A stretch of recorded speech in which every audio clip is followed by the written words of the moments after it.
नमस्कार, स्वागत है आपका द न्यूज पर। मैं हूं आपके साथ शेरिन।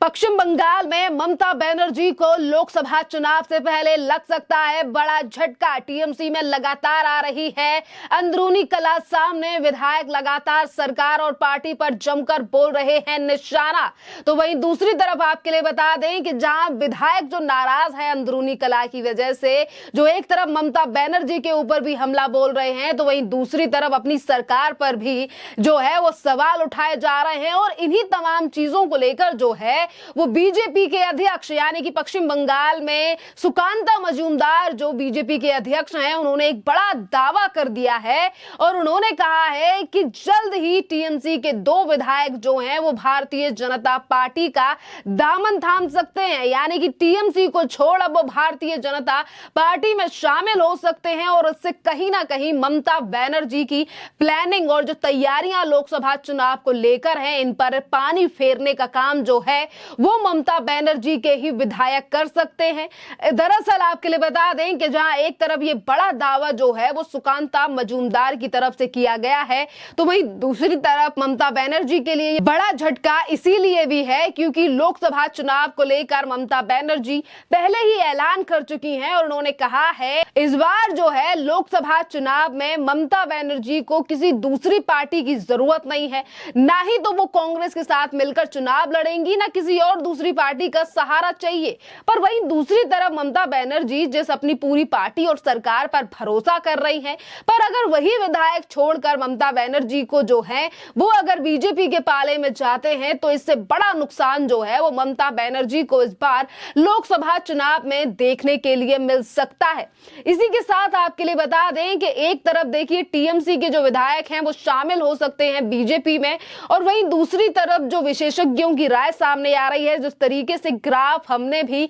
पश्चिम बंगाल में बीजेपी का बढ़ता हुआ देखा है, चाहे फिर वो 2021 में हुए विधानसभा के चुनाव हो या 2019 में लोकसभा के चुनाव हो, कि जिस 2014 में बीजेपी की लोकसभा में सिर्फ 3 सीटें पश्चिम बंगाल में आई थी, वही 3 सीटें जो हैं वो लोकसभा में किस तरीके से 18 सीटें हो गई थी। यानी कि लगातार पश्चिम बंगाल में बीजेपी का बढ़ता हुआ ग्राफ जो है वो ममता बनर्जी के सामने एक बड़ी मुश्किल खड़ी करने वाला है, क्योंकि टीएमसी कहती है कि इस बार ममता बनर्जी का प्रधानमंत्री बनना तय है। खैर महागठबंधन में ममता बनर्जी के नाम की जो है वो कोई भी बात सामने नहीं आई है, पर टीएमसी के कुछ नेता जो है वो समय समय पर इस बात को जरूर कहते हैं। और अब बताते हैं आपको कि आखिरकार ये अंदरूनी कलह क्या है जिसकी वजह से ममता बनर्जी की मुश्किलें जो हैं वो पश्चिम बंगाल में और अपनी ही सरकार और अपने ही विधायकों के द्वारा बढ़ रही है।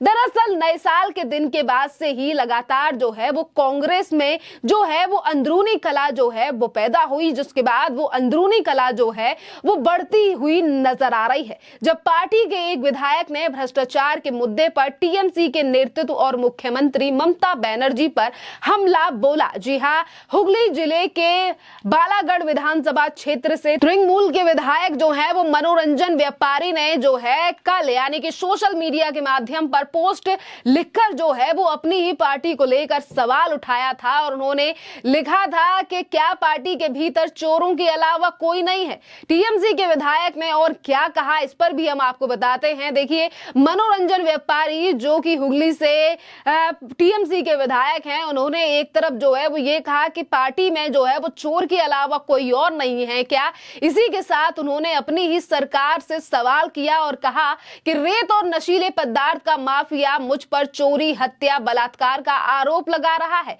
मुझ पर एक दिगंबर और प्रतिष्ठित लेखक की साहित्यिक कृतियों को अपनी साहित्यिक रचना बताकर लाखों रुपए कमाने का आरोप लगाया गया है। अब मुझे मुख्यमंत्री ममता बनर्जी ने बालागढ़ का विधायक बना दिया है। मेरा प्रश्न यह है, यदि मेरे जैसे भ्रष्ट व्यक्ति को उस पद के लिए चुनना जा सकता है तो किस प्रकार का व्यक्ति व्यक्ति तो वह किस प्रकार का व्यक्ति है। मुख्यमंत्री ने मुझे नामांकित करने से पहले मेरे बारे में पूछताछ क्यों नहीं की? तो क्या मैं ये ना मानूं कि विपक्षी दलों का ये दावा सही है कि तृणमूल में कांग्रेस यानी तृणमूल कांग्रेस में सभी चोर हैं? जी हाँ, जहां एक तरफ मनोरंजन व्यापारी ने जो है वो अपनी सरकार और मुख्यमंत्री को लेकर ये सवाल उठाए हैं, तो वहीं दूसरी तरफ उन्होंने देखिए पार्टी छोड़ने के संकेत जो हैं वो भी दे दिए हैं। एक तरफ ममता बनर्जी अपनी टीएमसी सरकार और पार्टी को लेकर लगातार जो है वो मजबूती दिखाती हुई नजर आ रही हैं, पर वहीं दूसरी तरफ पार्टी में ये अंतर्कलह जो है वो